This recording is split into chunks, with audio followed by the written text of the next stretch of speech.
Ladies and gentlemen, please welcome Governor Mark White, Mrs. White, and members of the head table.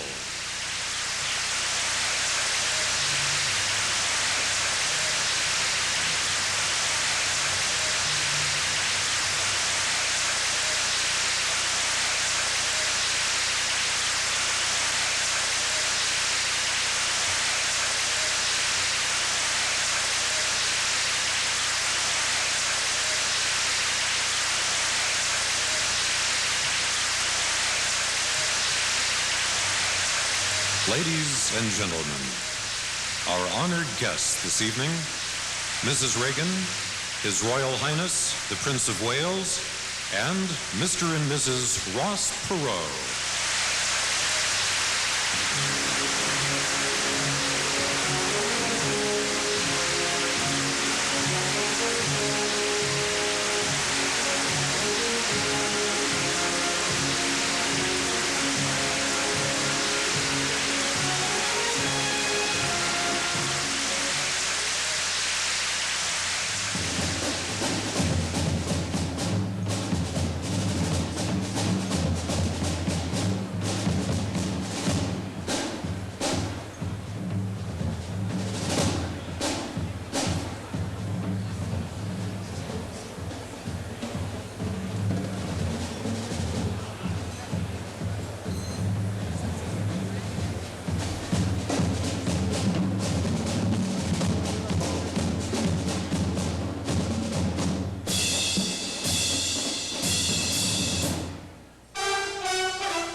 Marine Barracks in Washington, D.C., the Commandant's own Marine Drum and Bugle Corps, under the direction of Major Truman W. Crawford.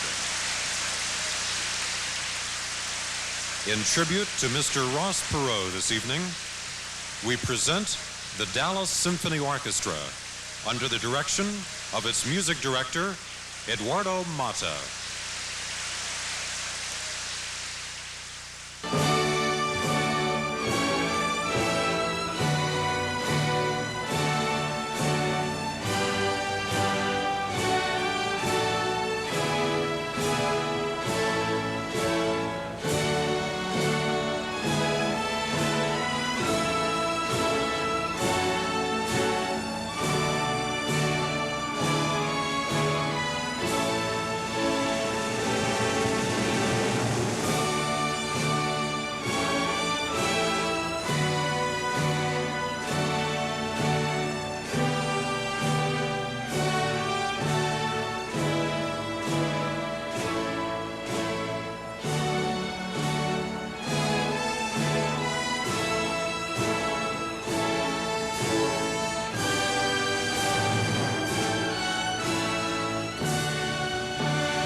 as a special unannounced surprise tonight for Mr. Perot and his guests.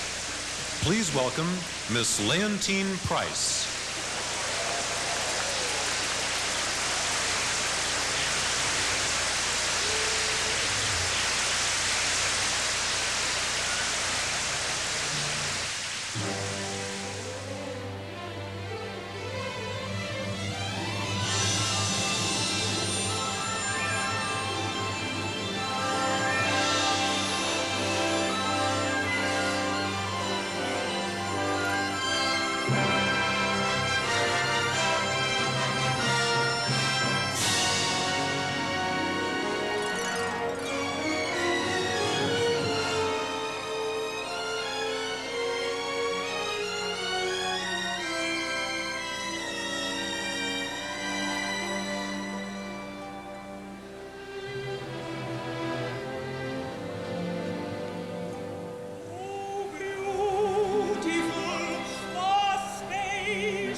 Annapolis, Maryland, the United States Naval Academy Glee Club under the direction of John B. Talley.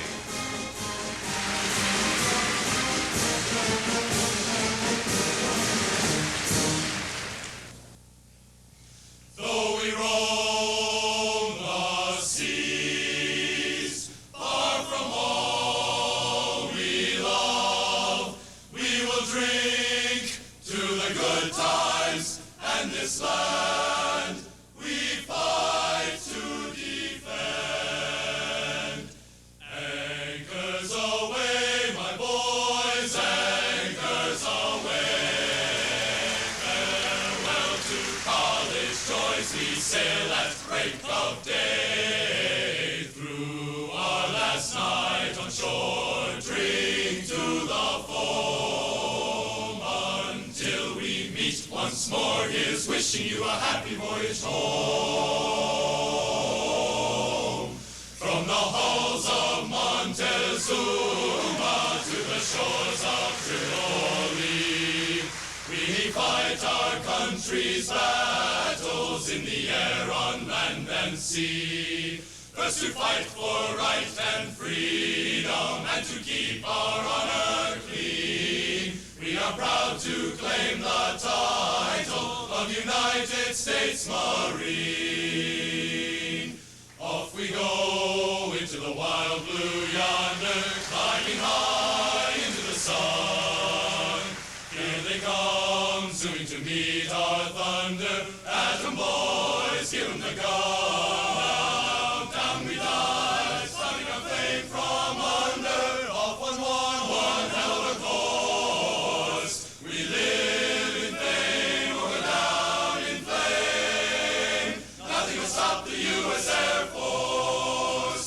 Over hill, over dale, we have hit the dusty trail, and those caissons go rolling along. Right and left, counter march, right and out, heroes drag and soldiers shout. Now those caissons go rolling along. For it's high, high, he in the field artillery. Call off your numbers loud and strong. And wherever we go, you will always know that those caissons are rolling along. Keep 'em rolling! That those caissons are rolling along. Blue of the seven seas, gold of God's great sun. Let these our colors be till all of time be done. By Severn shore we learn a Eastern call. Faith, courage, service true with honor over all.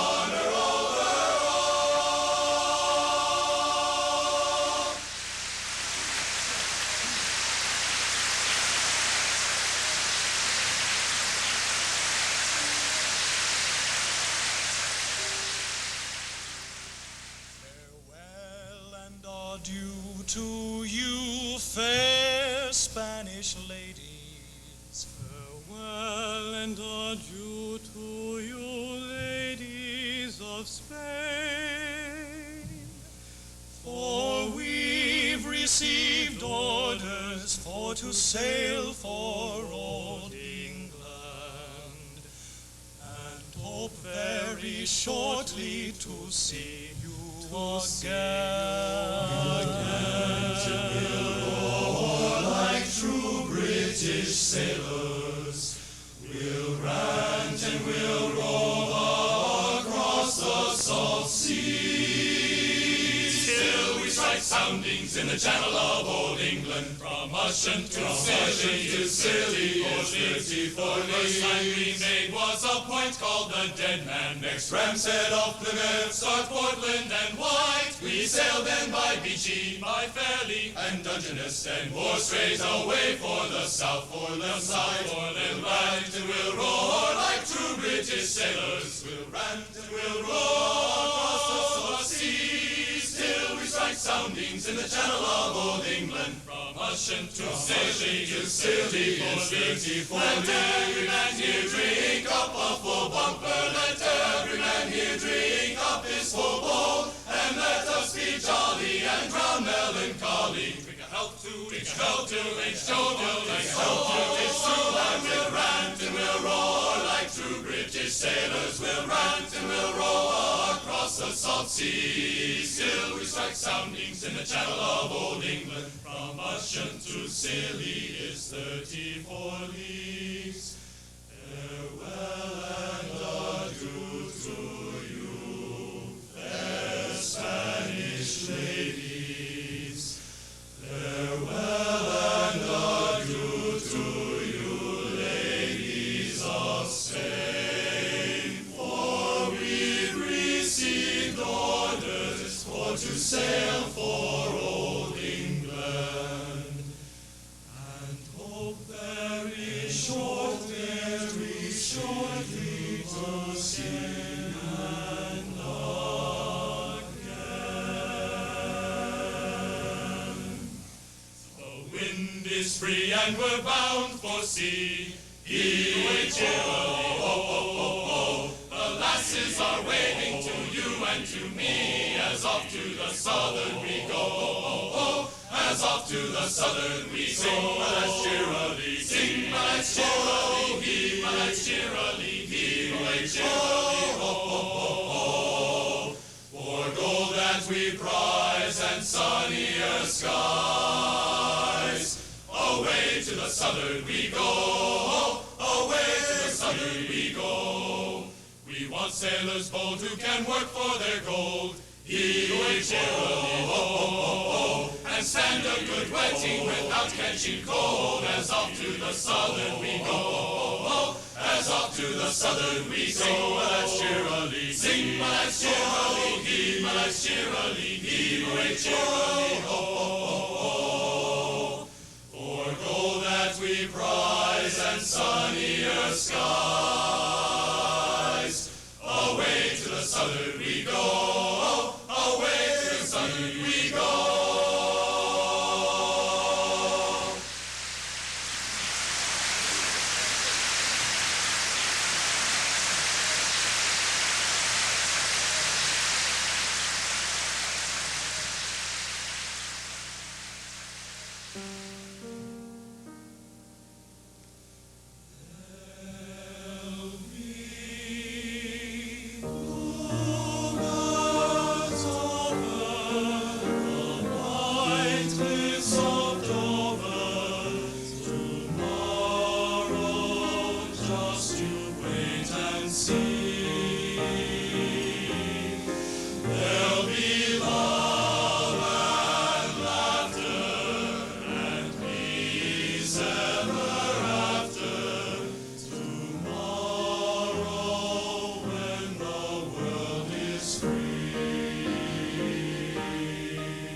Gentlemen, I give you a toast, ladies and gentlemen.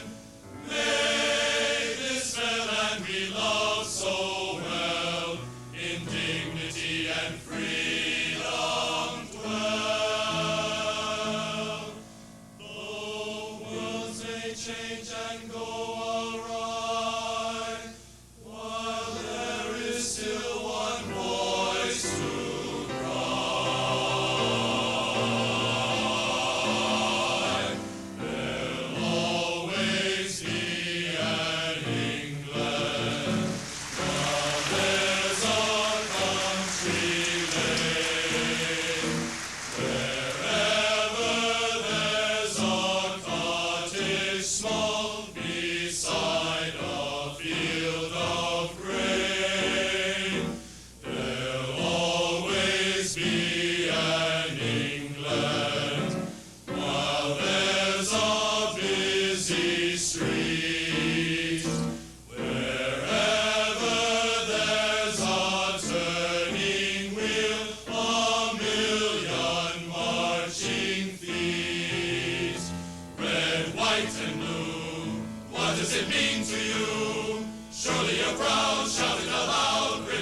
break the empire too.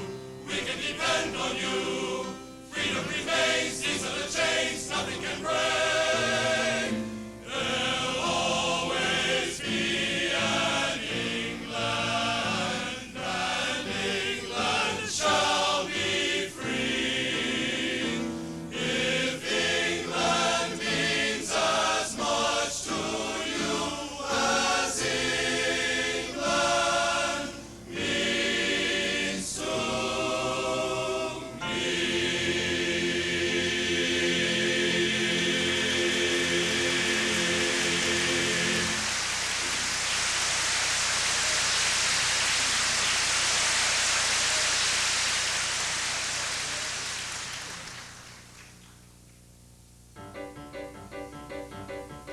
We got sunlight on the sand, we got moonlight on the sea, we got mangoes and bananas you can pick right off the trees. We got volleyball and ping pong and a lot of dandy games. What ain't we got? We ain't got days. We get packages from home, we get movies, we get shows, we get speeches from our skipper and advice from Tokyo Rose. We get letters doused with perfume, we get dizzy from the smell. What don't we get? You know damn well. We got nothing to put on a clean white suit for. We got nothing to look masculine and cute for. There is nothing like a day, nothing in the world. There is nothing you can name that is anything like a day. We feel lonely and we long for the fair and gentle sex. We would like to feel the feeling of some arms around our necks. We feel hungry as the wolf felt when he met Red Riding Hood. What don't we feel? We don't feel good. Lots of things in life are beautiful, but brother, There is one particular thing that is nothing whatsoever in any way, shape, or form like any other. There is nothing like a day, nothing in the world. There is nothing you can name that is anything like a day. There are no boats like a day, and nothing looks like a day. There are no drinks like a day, and nothing thinks like a day, and nothing acts like a day, or attracts like a day. There ain't a thing that's wrong with any man here that can't be cured by putting him near a girly, womanly, female, feminine day.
Ladies and gentlemen, would you please stand and join us in a toast to Her Majesty the Queen.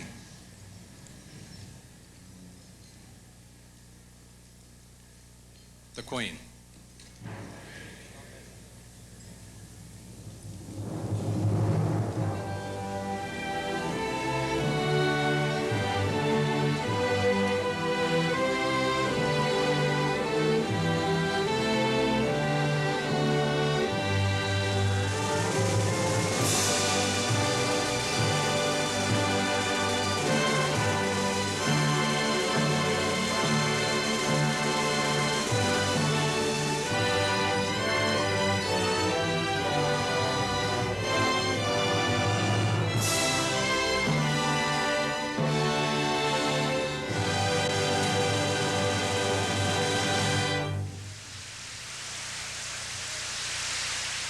Ladies and gentlemen, would you please raise your glasses and drink a toast to the health of the President of the United States of America.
Ladies and gentlemen, tonight's dinner chairman, Mr. Lanier Timmerlin.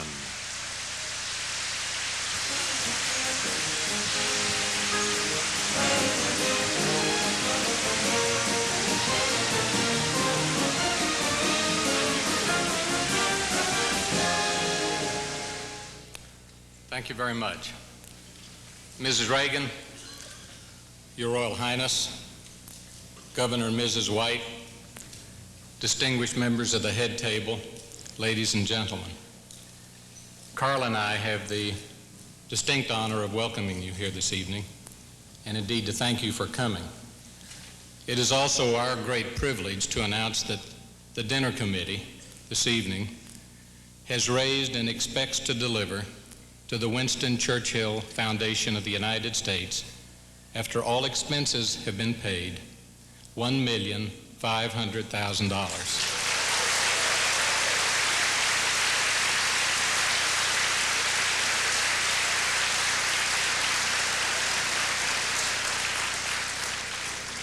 We think that it's important for you to know that from the outset, this evening was inspired by the Winston Churchill Foundation, indeed by Ambassador John Loeb Jr. its president and its very dedicated leader.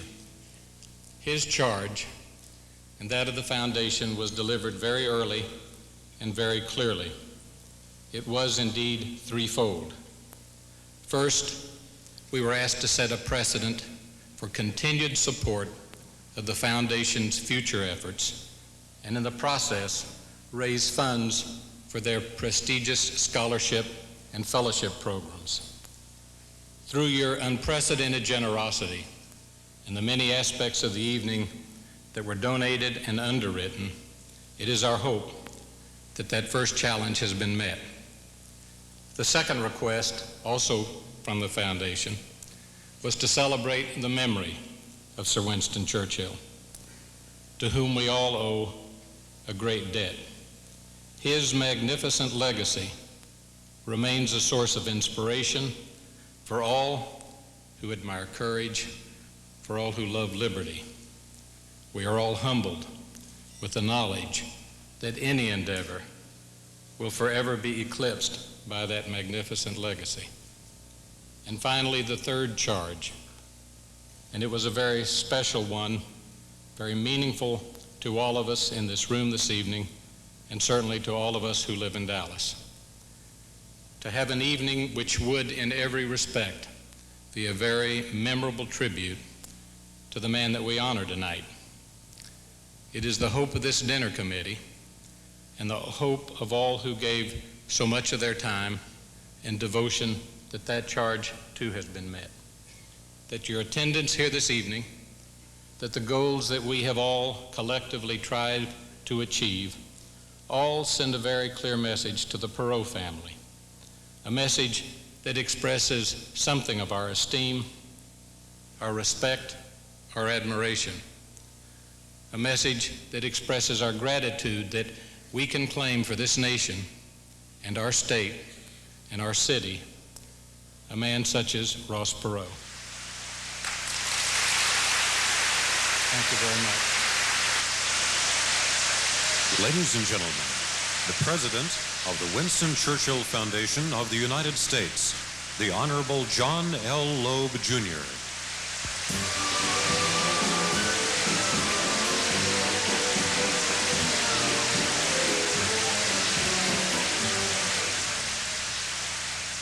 Mrs. Reagan, Your Royal Highness, Governor and Mrs. White, Mr. and Mrs. Perot, ladies and gentlemen. When Ross Perot agreed at my request to accept the Winston Churchill Award, he made a request and also set one condition. The request was that we ask his good friends, Carla and Lanier Temelin, to chair this evening's event.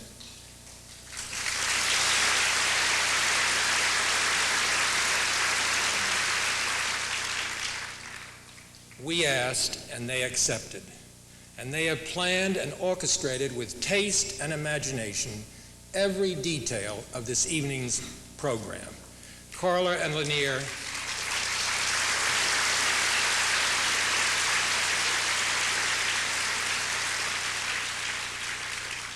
I am deeply grateful to you for your extraordinary dedication, enthusiasm, and leadership of this most happy event.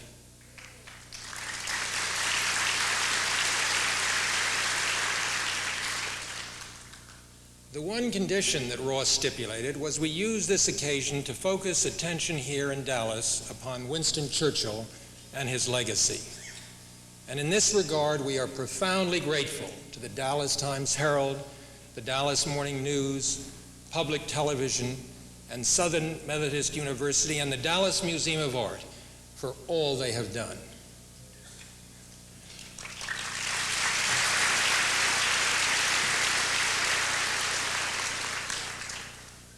Ross's purpose in setting his condition was to encourage a re-examination of the meaning of Winston Churchill's life. For Ross Perot wisely recognizes every generation has much to learn from the great men and women who have gone before. They are, in the words of Edmund Burke, the great British statesman, are guideposts and landmarks. One of the lessons we learned from Winston Churchill is the importance of maintaining the special relationship that binds Britain and the United States. For 25 years now, the Winston Churchill Foundation of the United States has sought to strengthen that bond, while at the same time fostering the development of American scientific talent. It has done so by providing scholarships to American students and fellowships to American scientists to study and do research at Churchill College, Cambridge University, a leading center of scientific education in Britain. Their caliber may be best indicated by the fact that 8 have won Nobel Prizes.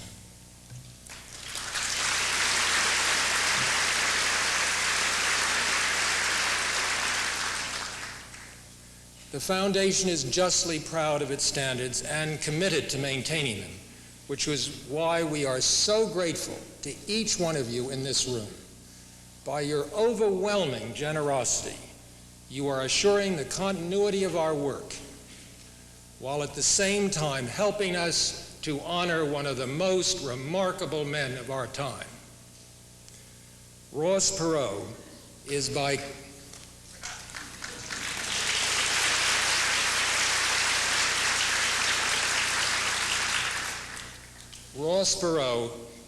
common consent a man of uncommon intelligence, imagination, and business acumen. In the world outside corporate headquarters, he is a man of uncommon principle and dedication. A graduate of Annapolis and an officer in the United States Navy, his life has been inspired by a love of country and a sense of responsibility to his countrymen. This instinct for service is coupled to a bold and independent spirit which Winston Churchill would have applauded.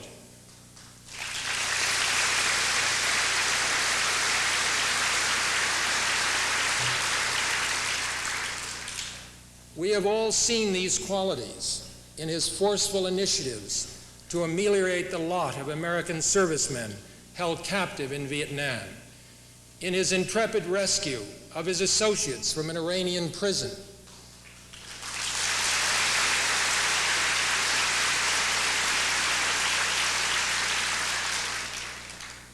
in his proposals to curb drug abuse and to raise standards of public education,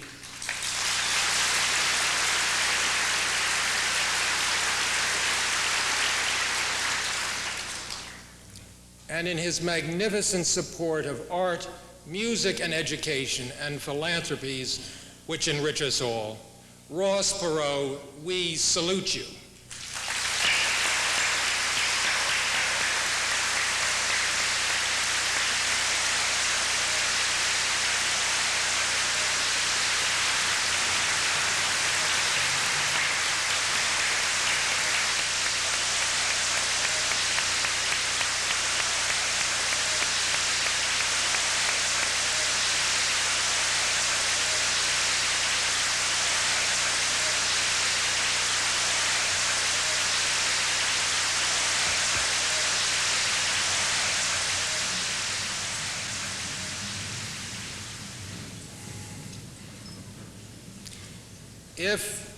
If one may measure a man by his friends, then no conventional yardstick will do to measure Ross Perot.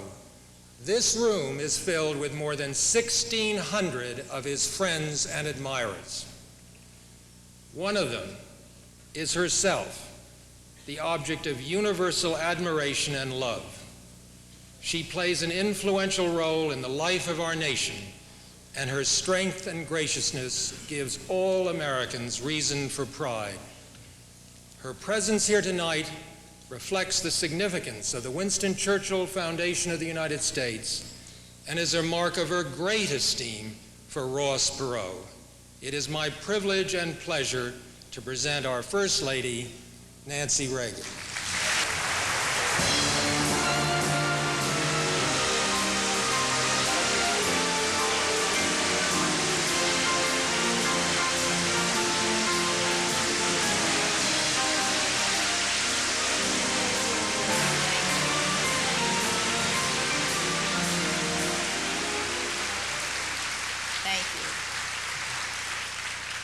Thank you very much for that nice introduction. Your Royal Highness, Ross, ladies and gentlemen, I'm delighted to be with you tonight to pay special tribute to my good friend, Ross Perot.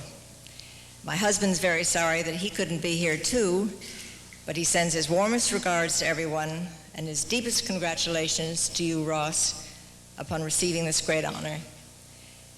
Ross has always been very special to us.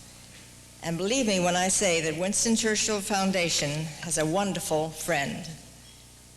I'd like to add my congratulations and thanks for the great generosity and service which he's so freely given over the years to our country. No problem, it seems, is too big or complicated for him to step in and to help out. His willingness to give of himself has touched so very many lives. My friendship with Ross began in the early 70s when we were in Sacramento.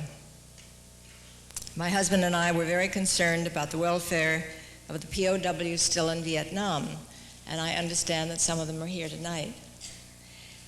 We soon found out that a man in Texas called Ross Perot shared our concern too, and as we began to work together, Ross gave tremendous support to the families of the California POWs, and he was a pillar of strength as my husband and others demanded better treatment of the POWs and worked to bring them home. In recent years, a second concern has brought us together, one very near to my heart: the fight against drug and alcohol abuse among our young people. In 1979, Ross began the Texans' War on Drugs, a statewide program to educate parents and children alike about the dangers of drug abuse. Ross's message has reached into every corner of this great state. Just today, I visited a drug program in Fort Worth with some of the young leaders of the Texans' War on Drugs. And I can tell you from firsthand experience that these young Texans are very special, completely dedicated to the fight against drugs. Drug abuse has robbed so many of our young people of their hope and promise, and many are in danger of permanently damaging their minds. But with people like Ross and the parents and kids of the Texans' War on Drugs, this is a war that I know we can win. Just as education can free kids from drug abuse, it can open their minds to new worlds. So it's easy to understand why Ross cares so deeply about the Winston Churchill Foundation. He's convinced that each of us must help our young people make the most of their talents, and both he and this foundation are working to do just that, and they're succeeding. You can't get much better than 8 Nobel Prizes. Your Royal Highness, when you and Her Royal Highness visited the White House this past autumn, my husband quoted a speech that Winston Churchill had given in wartime before the American Congress. It moved me then, and I'd like to share it with you all now. He said, "It's not given to us to peer into the mysteries of the future. Still, I avow my hope and faith, sure and inviolate, that in the days to come, the British and American people will, for their own safety and for the good of all, work together in majesty, in justice, and in peace. Your Royal Highness, Ross, I believe the Winston Churchill Foundation and this wonderful evening are just the kind of sharing that Sir Winston had in mind. Thank you very much."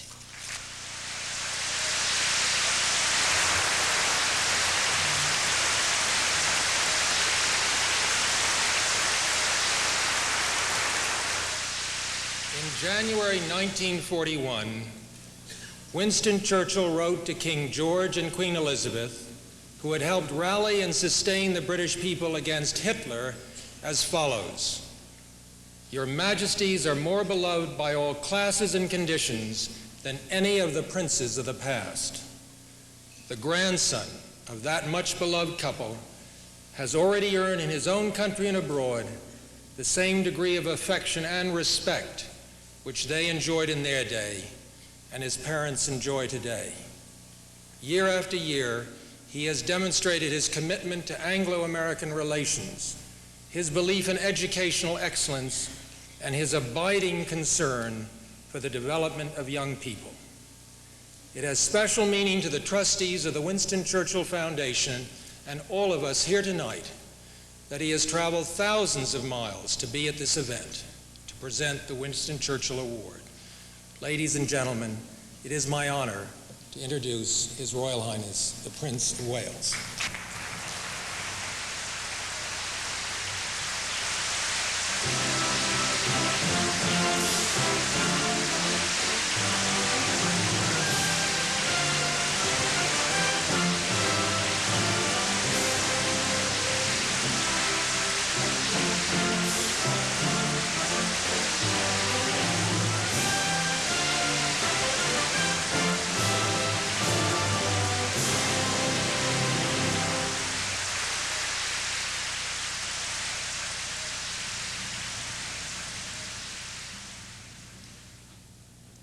Mrs. Reagan, Mr. Perot, ladies and gentlemen,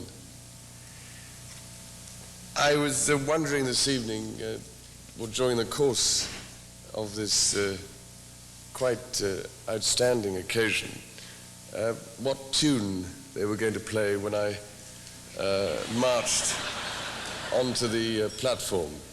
Mrs. Reagan and I were having a bet as to what it was going to be. I must say I was completely caught unawares, but it was very nice, I must say, all the same. If I may say, I didn't quite know what I was going to be let in for when I accepted the invitation to come to this occasion this evening.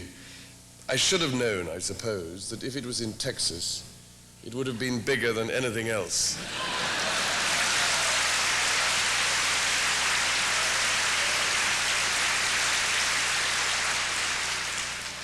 In more ways than one, ladies and gentlemen, we have been royally entertained. And there aren't many occasions that I've been to where you have a Marine bugle band to start with. And during the course of the evening, you are serenaded by an entire symphony orchestra.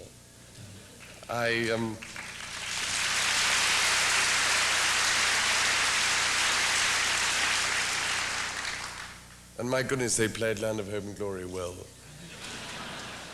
And then you end up being sung to by some extremely proficient naval cadets who I suspect would show up our naval cadets from our Naval Academy, because I don't believe they would ever produce quite such a good glee club. I shall have to go back and try and arrange one immediately.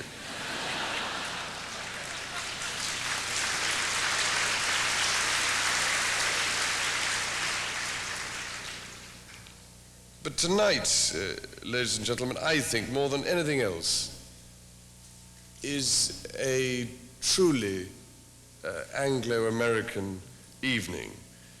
It does, I think, emphasize the essence of the whole of Sir Winston Churchill's life, which was that he felt so strongly about his American and British backgrounds. And this, I think, has demonstrated that most clearly. I found this evening I was having to try very hard not to shed a tear or two, because I did find a lot of the singing very moving. And I'm sure that if he had been here, he would have done the same, because it is one of the family traits in the Churchill family to shed a tear every now and then, which I think is a very good thing. There are, as you know, so many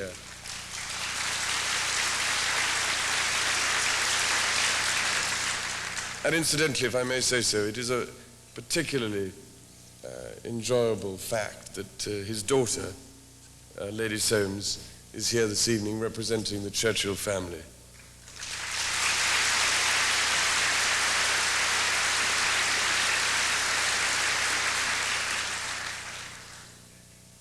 As you all know, there are countless stories about Sir Winston Churchill, some more apocryphal than others, some that are able to be told, and some that are not. And there's one that Lord Mountbatten told me a long time ago, and I'm not sure really whether I ought to tell you, but perhaps I will on this occasion. And that is that it may be apocryphal, and Lady Soames will probably tell me it's not true, but Sir Winston was supposed to have been inspecting a guard of honor of the Home Guard in London or somewhere in Britain during the war. And he was always one of those people who longed to be out at the front, in the thick of the action, and not stuck back at home telling everybody else what they ought to be doing. So while he was going down this line of young, or one or two of them were young soldiers, he stopped opposite one and said, "I'm sure you wish you were out there in the front line fighting with everybody else." And this chap said, no, sir, I'm very happy here, thank you very much. Happy here? He said, you can't be. Oh, yes, he said, I'm very much in love with my wife, and I don't want to leave her, and so on. And Sir Winston said, Well, I like cigars, he said, but I do take them out of my mouth from time to time.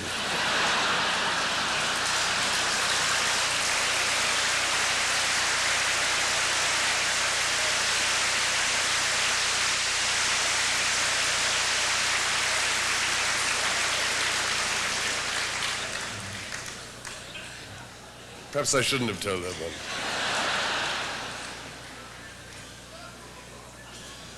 But apart from those wonderful stories about him like that, there was another one that shows, I think, the most remarkable side to his personality, where he had this extraordinary ability to sum up a complicated situation in a matter of one line, which very, very few people can do, I think. And in Sir Jock Colville's book, which has recently come out, called The Fringes of Power, he recounts the story that on the way across the Atlantic in the Queen Mary in 1952, when Sir Winston was coming to talk to President Eisenhower, in this ship, Sir Jock Colville, who was his private secretary, was rehearsing with Sir Winston what the press might ask at a press conference when he got there. And one of the questions that he threw at him was, how do you justify such great expenditure on the coronation of your queen when England is in such financial straits? To which Sir Winston immediately replied, everybody likes to wear a flower when he goes to see his girl.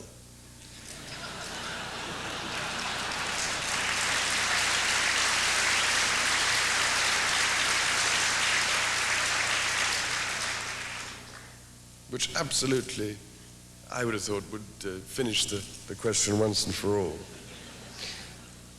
Now, ladies and gentlemen, you probably all know a great deal about the Churchill Foundation, but 10 Churchill scholars each year that go to the United Kingdom to study at Churchill College may not be a great number, but the quality is far more important than the quantity. And if you add the 8 Nobel laureates that we heard about this evening, then it can certainly be said that Winston Churchill's hope of establishing a truly effective instrument of Anglo-American collaboration has been achieved. I myself was at Trinity College, Cambridge, and I do rather like, therefore, the comment made by Sir Winston on being told that a college was to be named after him there. Very gratifying, he said. It puts me alongside the Trinity.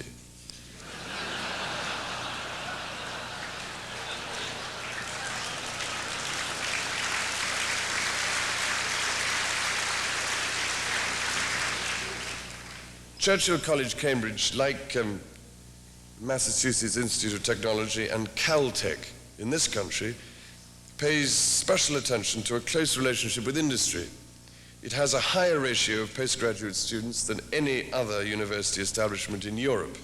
70% of its members specialize in science and technology. The Winston Churchill Foundation of the United States has been wisely and enthusiastically led, first by Carl Gilbert, chairman of Gillette, and then by Lewis Douglas, after him by John Loeb Sr., and now by his son John Jr. The secretary of the foundation, Harold Epstein, has played a major part in the choice of the Churchill scholars. And these scholars, selected from 40 leading American universities and colleges, have been and are young men and women of outstanding ability in science, mathematics, and engineering. Their transatlantic drive and energy has been of immense value to the college and indeed to Cambridge University as a whole. It was at Cambridge University that Newton discovered the law of gravity, that the atom was split by Rutherford, Thomson, and Cockcroft, that the jet engine was developed by Whittle, who was recently given the Order of the Merit by the Queen, and that a great deal of the mystery of DNA has been unraveled. There is much that British science and technology has to offer America, and there is much that America has to offer us. Churchill College, whose master, Sir Herman Bondi, is with us tonight, and this United States Foundation make no small contribution to this end. The trustees of the United States Foundation conceived the idea of the Churchill Award to honor those in America and Britain whom they believe Churchill himself would have liked to distinguish. The first recipient was that great friend of both countries, Averell Harriman. The second was Mrs. Thatcher, and now they have chosen a man whose enterprise in building one of the most dynamic computer companies in the world has only been matched by his daring, as we all know, in rescuing two of his employees from misery and imprisonment in Tehran, and by his successful efforts to improve the lot of American prisoners of war in Vietnam. He is surely a man whose achievements and whose courage Winston Churchill would have been delighted to acknowledge. Since then, he has personally spearheaded a national commission to counter the spread of drug abuse, and here in Texas has with equal energy taken up the cause of improving educational standards. He is also a man who believes in the overriding importance of the individual, in encouraging the contribution that talented individuals can make to their company, their community, or their country. His insistence on listening to the ideas of those lower down the chain of command is incredibly refreshing, I think. So often those who have got to the top refuse to believe that anyone in a subordinate position with less experience can have a good and worthwhile idea.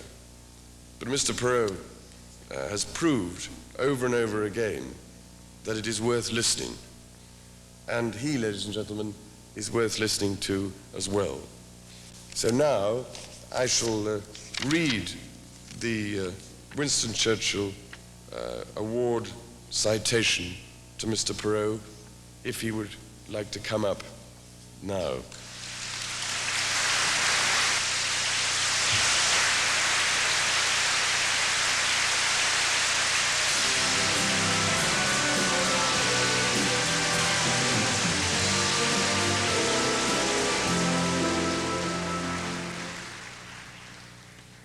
In recognition of your extraordinary accomplishments in the world of business, the product of your bold imagination, pioneering spirit, and dynamic leadership, in appreciation of your exceptional devotion to city, state, and nation, the expression of your deep-rooted patriotism, your sense of service to your fellow man, and your commitment to the ideals of freedom and justice which comprise the heritage of Western civilization.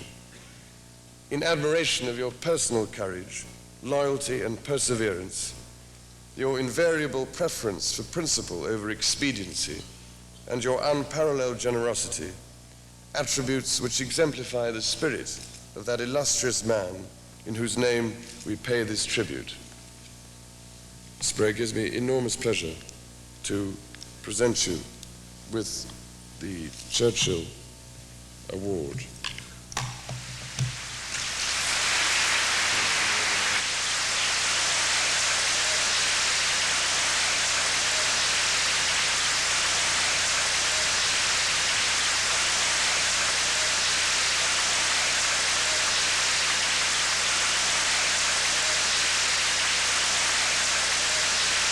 Thank you very much.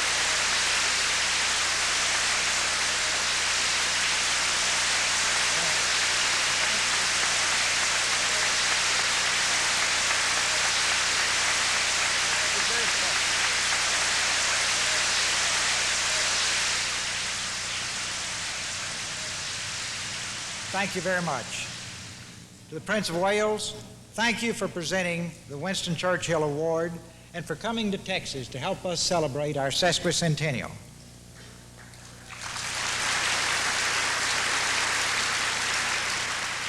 To President and Mrs. Reagan, thank you for serving as the honorary chairman for this dinner. And to Mrs. Reagan, you are particularly kind to come to Dallas to participate in this event. And certainly I thank you for your friendship and your gracious remarks.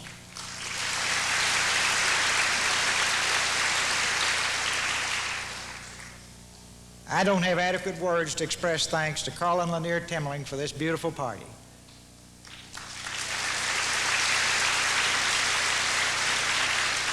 I think it speaks for itself, but let me say how much I appreciate it and how much I appreciate the efforts of the large team that you've had working on this dinner for several months. It's perfect, and thank you so much.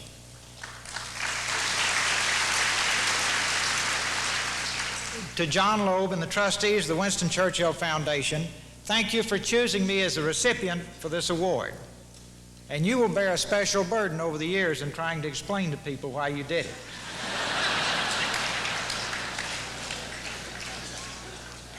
And to everyone here tonight, thank you so much for coming. Thank you for contributing to this very fine cause. And most important for me, thank you for your friendship. It means a great deal to me.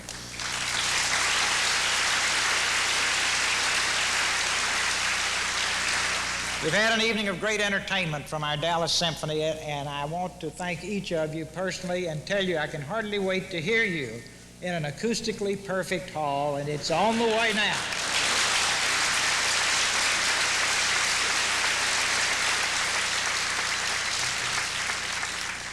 I don't guess it's any secret to my friends here now that I love patriotic music.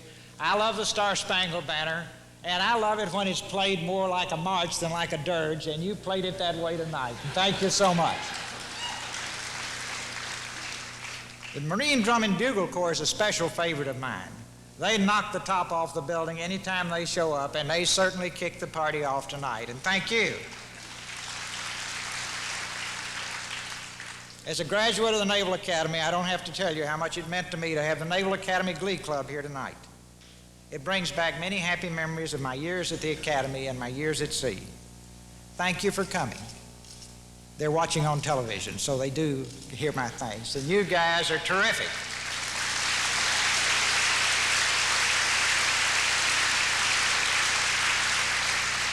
Superintendent and the Commandant are here tonight. And the good news is they've really improved the quality since I was there at the Naval Academy. There's no question. I could not have made it through the door. The fellows really look a whole lot better than the group that went through with me. I enjoyed all the music, but I suggest that the song that should have impacted us all the most is that There Will Always Be an England, because that applies to all countries in the world who are free.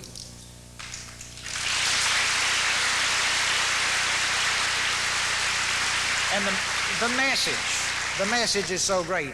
There'll always be an England, and England will be free. And you could say, and my country will be free. If my country means as much to you as my country means to me, and that means we own part of it, it's partially our responsibility, and every single one of us have to work to make it better every day. And I don't think we could improve on that great song from England, and we just adapt it and change it to my country, insert the word my country from England.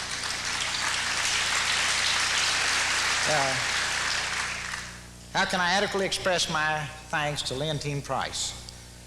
What an incredible talent, what a special treat, and a great surprise for this evening. There's one thing you don't know, and I've got several friends in heaven that I hope are looking down tonight. One of them is Chappie James. Chappie James and Leontine Price's brother were friends. Chappie was one of the original Tuskegee Airmen. Black men were not allowed to fly airplanes. Eleanor Roosevelt came to Tuskegee. Chappie was one of the outstanding people. She met him, and she said, "What do you want to do, young man?" He says, "I want to be a pilot in the Air Force." And she says, "Well, I'll bet you will." And he says, "No, ma'am, I won't, because black men aren't allowed to fly." And she says, "Well, I have a special relationship with the commander-in-chief." She says, "I don't know what I can do about that, but I'll look into it." And guess who was the first black man in the cockpit? Chappie James.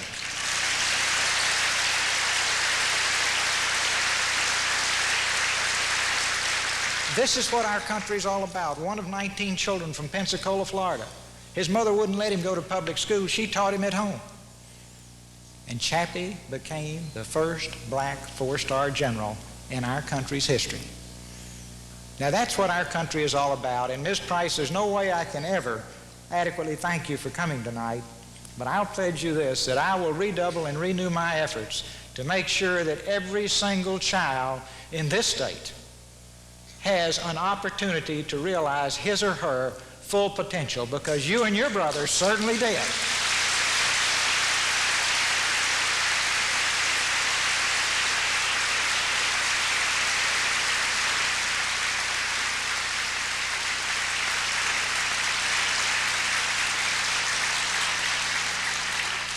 President Eisenhower said Winston Churchill was Britain.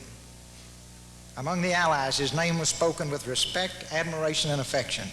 We felt his inspirational leadership, and this is the part I like best. We counted him a fighter down in our ranks. Harold Macmillan said, Winston Churchill is unique. The oldest among us can recall nothing to compare with him. The youngest among us, however long we live, will never see the like of him again. He was born in 1874 in Blenheim Palace. His father was Lord Randolph Churchill, a direct descendant of the Duke of Marlborough. His mother, we're all very proud to say, was a beautiful American named Jenny Jerome. She was 1/16th Indian. Maybe that helps explain the fighting spirit of Winston Churchill. And I'm pleased to say that Sir Winston Churchill's daughter takes great pride in her Indian heritage. I asked her, she's very proud of it. Churchill adored his mother. He said, she seemed like a fairy princess. She shone for me like the evening star. I loved her dearly. On the other hand, a quick review of his childhood may bring great comfort to the mothers of little boys who are here tonight.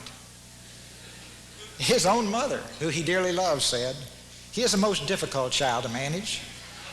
He has one marked trait, a stubborn refusal to be managed by anyone for any purpose that he does not himself approve.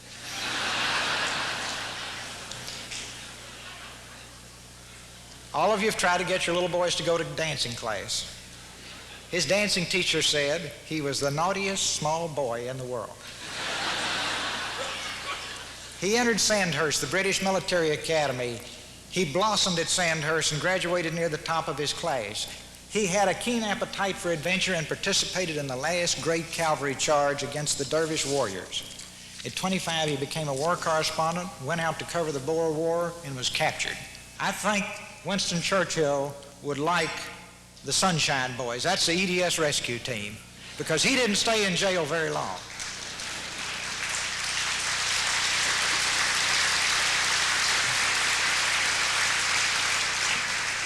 One month later, he escaped, and if you've ever busted out of jail, you know that's the easy part. The hard part's getting to the border, 300 miles to the border. But he made it, traveling on freight trains at night and hiding by day. The government posted a reward for 25 pounds, dead or alive. That always offended him. He thought if they were going to post it, it should have been a big number, and that bothered him for the rest of his life. He made it to safety. The British press headlined the story. The spotlight had been placed on Winston Churchill, and it never left him again for the rest of his life. He married when he was 33. It was probably the greatest day of a great life. His wife, Clementine Hosier, was a great source of love and strength to him throughout his life. In his own words, and no one could say it more beautifully than Winston Churchill, in September 1908, I was married, and I lived happily ever after. He first started warning England about Germany in 1932. In 1935, he attacked British apathy with these words: "We go on in a strange paradox, deciding only to be undecided, resolved to be irresolute."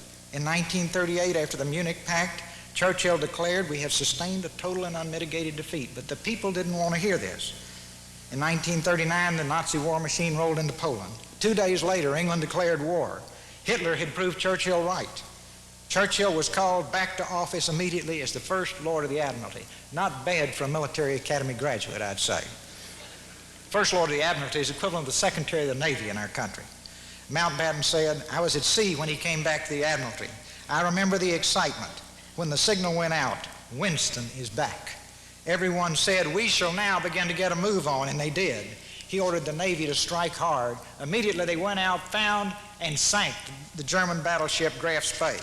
Off the coast of Norway, he found a German ship with 300 British prisoners of war. They boldly seized the ship and took their men back. His determination exhilarated a tense and uncertain nation. on May 10th, 1940, as Hitler's panzer divisions burst into Belgium and Holland, Churchill became prime minister. He later said, "I went calmly to bed. I felt as if I were walking with destiny, and that all my past life had been but a preparation for this hour and for this trial." No prime minister ever took office at a more perilous moment. Britain did not have sufficient weapons to fight the Germans. All he had was the will of the people. So he set out with his great historic speeches, and all of the speeches that I'm going to quote briefly from were delivered in a very short period of time, because all he had was the will of the British people to resist. In his first speech, 3 days after he became prime minister, he said, "I have nothing to offer but blood, toil, tears, and sweat. We will wage war by sea, land, and air with all our might and with all the strength that God can give us. What is our aim? Victory. Victory at all costs. Victory in spite of all terror. Victory however long and hard the road may be." When he pledged to fight to the end, there was no question that he meant it literally. He often said during this period, this was a time when it was equally good to live or die. He imbued all of England with that spirit. In June 1940, he'd been in office a month. The war worsened. He spoke to the House of Commons. "We shall not flag nor fail. We shall go on to the end. We shall fight in France. We shall fight on the seas and oceans. We shall fight in the air. We shall defend our island. We shall fight on the beaches. We shall fight on the landing grounds. We shall fight in the fields and in the streets. We shall fight in the hills. We shall never surrender."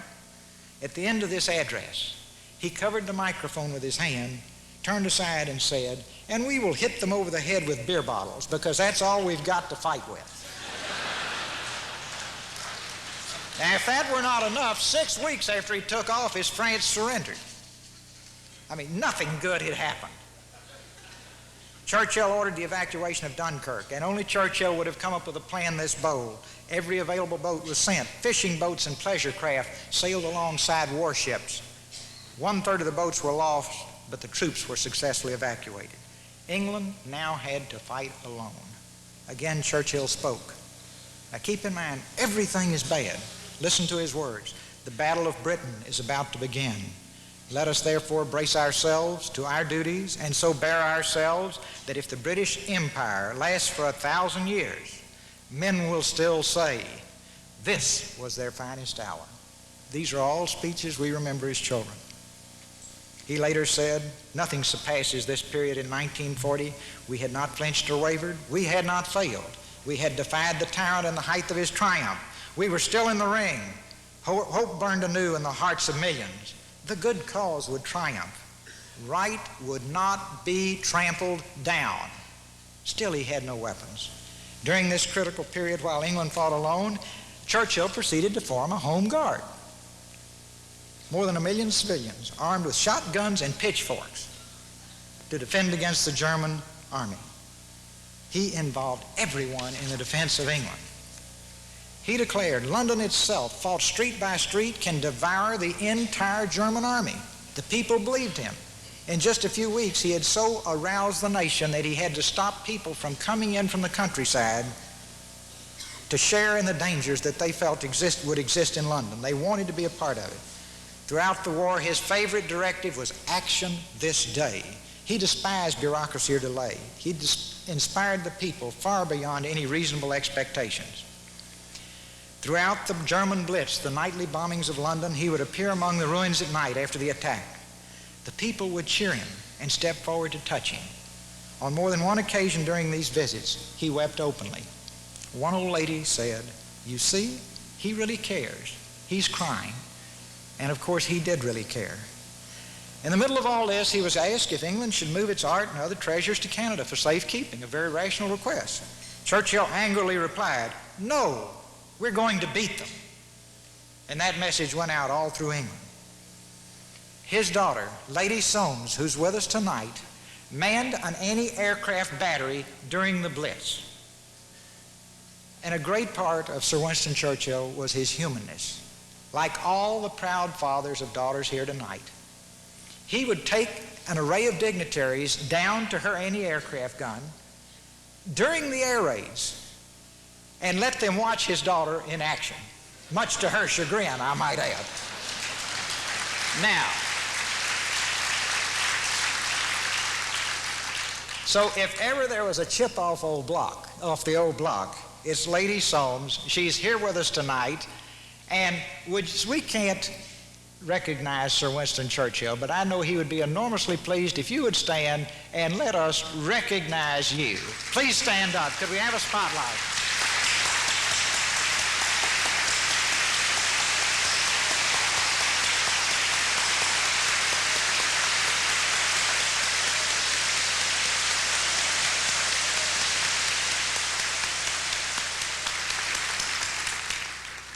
Now, I am quite certain that he is looking down tonight and is smiling broadly because certainly his Mary was one of his great favorites. He admired her courage. He admired the fact that she was in the thick of the fight. When he would visit the ruins after the air raids, the homeless people would call, "Give it back to them." He ordered the depleted Royal Air Force to bomb Berlin. The turning point in the war came when the Royal Air Force, a tiny little operation compared to the Germans, beat off the German Luftwaffe. They regained the mastery of the skies over Britain. The Germans had to give up their invasion plan. Churchill understood the fighter pilot. He understood that he went hundreds of miles behind enemy lines alone. He understood that he was out there and did battle all by himself, and that if he was lost back there, there was little chance we could get them back. These are his words in talking about the RAF, and you've all heard them. Never in the field of human conflict was so much owed by so many to so few. After the Blitz was over, Churchill said of his fellow Londoners, with the confidence of an unconquered people in their bones, they took all they got, and they could have taken more. He still had no weapons. He turned to FDR and said, "Put your confidence in us," and this was in a speech. "Give us the tools, and we will finish the job." That became Lend-Lease. We sent the tools. FDR flooded England with war goods. I think it's fitting that two of FDR's grandchildren are here tonight to share with us in honoring Winston Churchill's memory. On November 10th, 1942, the tide was turning. Churchill spoke. It's not the end. It's not the beginning of the end. Perhaps it's the end of the beginning. This is pure Churchill. D-Day came. Now we're getting ready to go whip them. Churchill absolutely insisted on being in the middle of the invasion. General Eisenhower tried to stop him. Finally, King George threatened to sail with him if Churchill went. And at that point, Sir Winston could at least understand that he had to forego, in his words, the refreshment of adventure. But it took the king to stop him. On the 8th of May, 1945, after 5 years since he had become Prime Minister, Churchill gave the signal to celebrate victory in Europe. A voice that had growled defiance all through the war for the first time cracked with emotion. The German war is at an end. Advance Britannia. Long live the cause of freedom. God save the King. That day, Churchill, choked with tears, rose to thank a cheering house. Twice that day, he appeared before tumultuous crowds from a ministry balcony. He waved to them. He called out, "God bless you all. This is your victory in our long history. We have never seen a greater day than this." And in reply, the people sang, "For he's a jolly good fellow." And I think that probably summed up the warmth and the emotion that they felt for him. He's remembered as England's last lion. Churchill said, "I reject that. I've never accepted it. England was the lion. I had the privilege to be called upon to give the roar."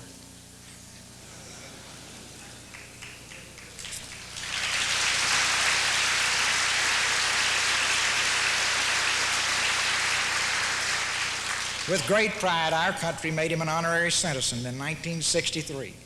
Winston Churchill died in 1965. His daughter, the anti-aircraft gunner, requested that the Battle Hymn of the Republic, a Winston Churchill favorite, be played at his funeral. And I think that music tonight had a special meaning for you. And I'm sure it did to Sir Winston as he looks down on this crowd tonight. Now, it's not uncommon to sound taps at the funeral of a great figure. But at Sir Winston's funeral, reveille was also played. It was time to get up and start a new day.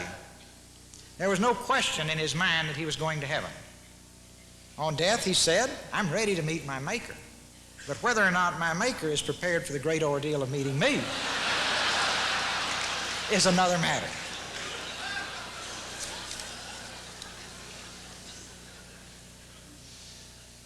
Sir John Colville told me that he struck up a conversation with him one night about what sort of government Sir John thought they might have in heaven. And after a while, Sir John asked him if he intended to run for office, and I think he came to the conclusion that he was at least giving it some consideration. So who knows, he may be the prime minister there. He said, when I get to heaven, I will spend a considerable portion of my first 1,000,000 years in painting. I will acquire a much brighter palette than I get here on earth. I expect orange and vermilion will be the dullest colors. I rejoice with the brilliant colors, and I am genuinely sorry for the poor browns. And I think that probably sums up Winston Churchill's life. Field Marshal Montgomery sums it all up. Never has any land found any leader who so matched the hour as did Sir Winston Churchill. When he spoke in words that rang and thundered like the Psalms, we all said, that is how we feel, and that is how we shall bear ourselves. There was, there is, a moral magnificence about him which transforms the lead of lesser men into gold. He inspired us all. Surely the man whose memory we honor tonight deserves the accolade so often given to him, the greatest man of the 20th century.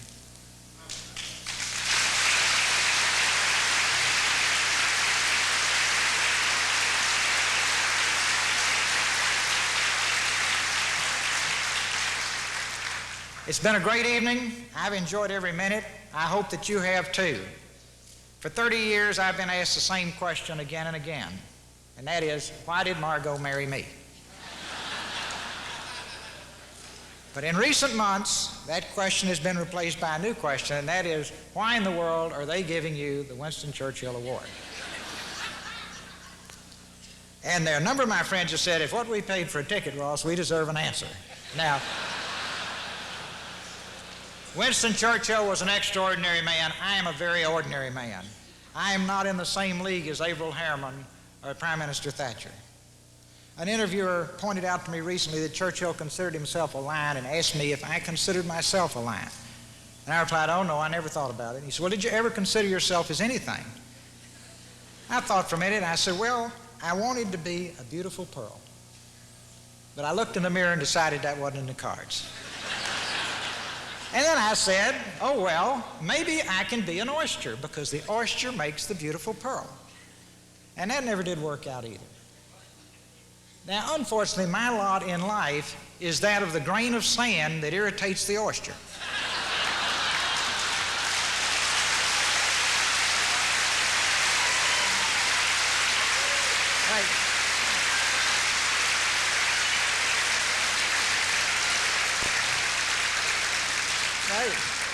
You all don't have to be that enthusiastic about that.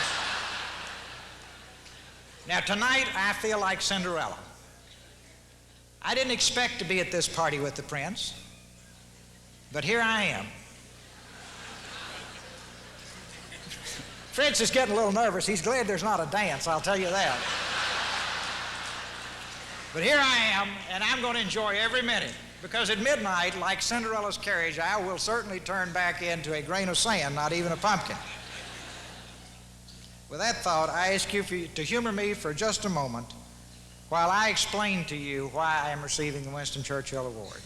I've had a life filled with adventure and good fortune, but all the successes attributed to me were really achieved by talented people working with me that I irritate, and that's simply the truth. There's my family, there are the people in my company, there are the people involved in all these adventures, and next to my family, all of these people are the best part of my life. And I do love them, and I make no apology for that. Now, they are here tonight, and that's the best part of the evening. Now, I would like for them to come forward. If you will just bear with me for a minute. I know all these old, the women are having a good time, men want to go home. But we have a saying in Texas that there are people dying in bed every night. So, just bear with me just a minute. And you can die on your feet. Well, first, the very best part of my life, of course, is my wife, Margot. And Margot, would you please come forward and join me here at this time?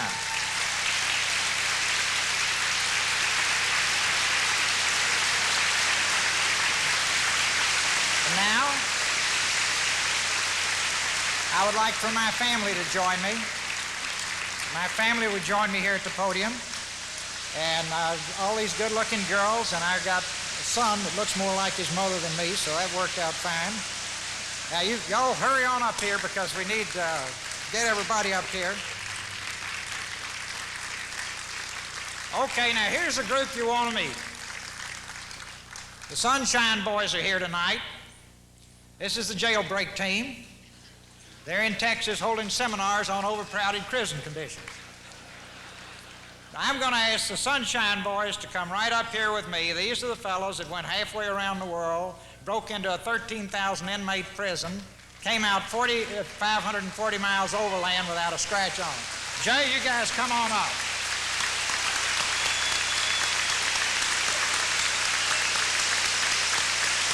Come on up. That's great.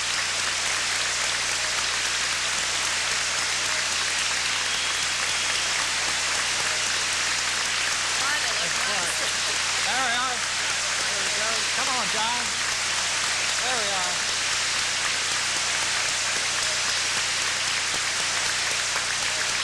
Now,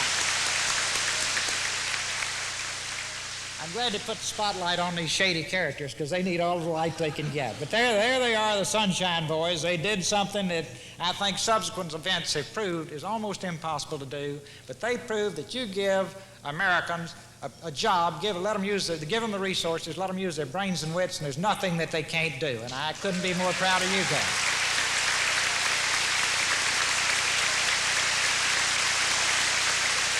And now, I have a number of friends here tonight that spent up to 8 years in prison in Vietnam. These are some of our very finest fighting men. Come on down here, you guys, because you're, again, very, very close to my heart. And getting you back home was one of the biggest days of my life.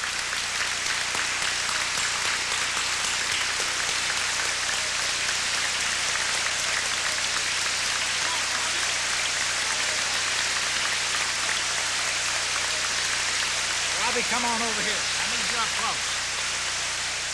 Now, wait a minute. I'm missing some of these fellas. Where's Jim Ray? Where are the rest of the fellas? They'll come up here. They're coming. Air Force a little slow tonight. That's great.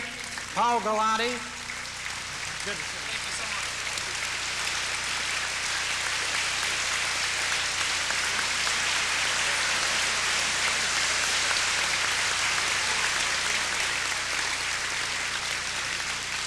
much. In Colonel Simon's words, this guy may not be very big, but he's 500 pounds a man when it comes down, when tough times are tough. It's Nguyen Van Dot, South Vietnamese pilot. Shot down in the north, in the camps with our men. North Vietnamese gave him the dirtiest, most rotten jobs, but Max was free to move around. He stole food and medicine and took it to our men who were dying. He's the man who made the communications system work. If Winston Churchill is looking down tonight, I know he's beaming proudly at this man, Nguyen Van Dot. Now, to let you know that these guys that spent 8 years in jail are not morning glories. They will by noon. When Saigon fell, they were determined to get Max out. See, he was in Saigon. And they got Max out and 19 members of his family the day Saigon fell. And we're glad to have you with us tonight. Thank you. Great.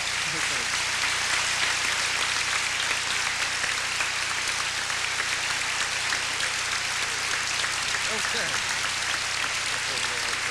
Now then, I need the War on Drugs team down here, and I know we've got Hayden Head and Bill and Beth Blakemore in the audience, and Bill Clements, who gave me this job one day in a speech while I was hiding out in Turkey. Never did talk to me about it. So come on down and join us here in the whole War on Drugs team. And I need the public school reform team here, too. I got the governor, I got the lieutenant governor. Now these, now if you talk to them, they'll tell you I stirred that thing up and then got out of the ring and they had to fight it through. The governor, the lieutenant governor, the speaker, the controller, and the whole education reform team. Charlie Duncan's here tonight, Dr. Conrad. Now, yeah, they'll come. They're hard. Come on, no, I gave them 2 bad choices. Come on up, Mark. Great.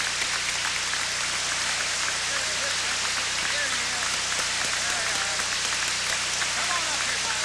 Don't let him get on. Come on over here, Dr. Conrad. You're in the thick of it. Don't get out there on the edge. Now, I believe we've got, where is Bill? There he is. There he is. You can't get off the hook.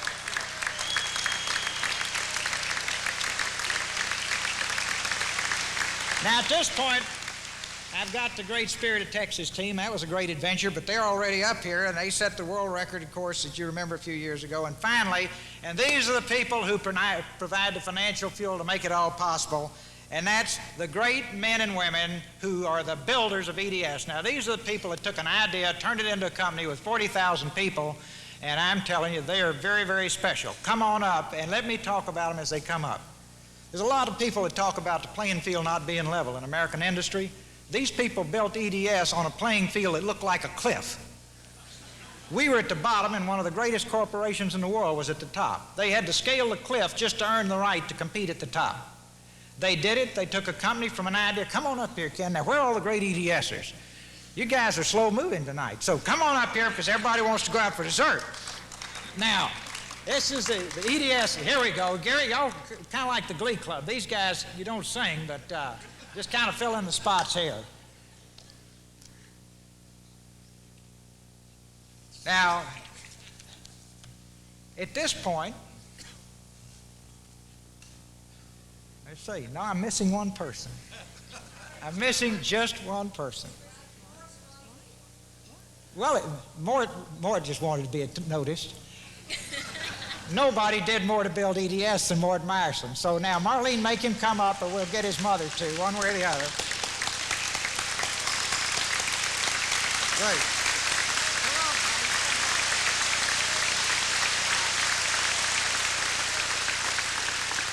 This is our president, Mort Myerson, who's always been independent as a hog on ice, but he's so good you put up with it. Now, there's one person who's not here that should be here. This person helped the families of the prisoners of war during the war. This person welcomed them home when they came home. Nobody is more loved by the former prisoners of war.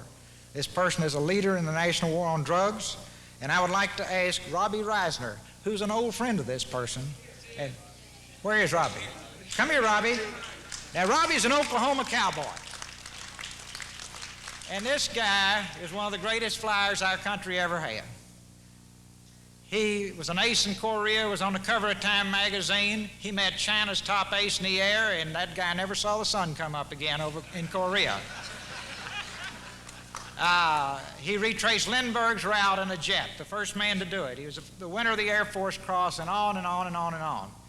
He and Mrs. Reagan are great friends. Now, Mrs. Reagan knows there's a certain amount of tension between us about her because she hugs him and shakes hands with me. Now, I'm not going to try to explain that to you. You can look at us both, and it's obvious I'm a lot more huggable than Robbie. Robbie, would you go down and bring our First Lady up, and then we've got everybody that's going to have to plead guilty to this event tonight on the stage. Thank you. Well, Betty Perot. Betty, come on up.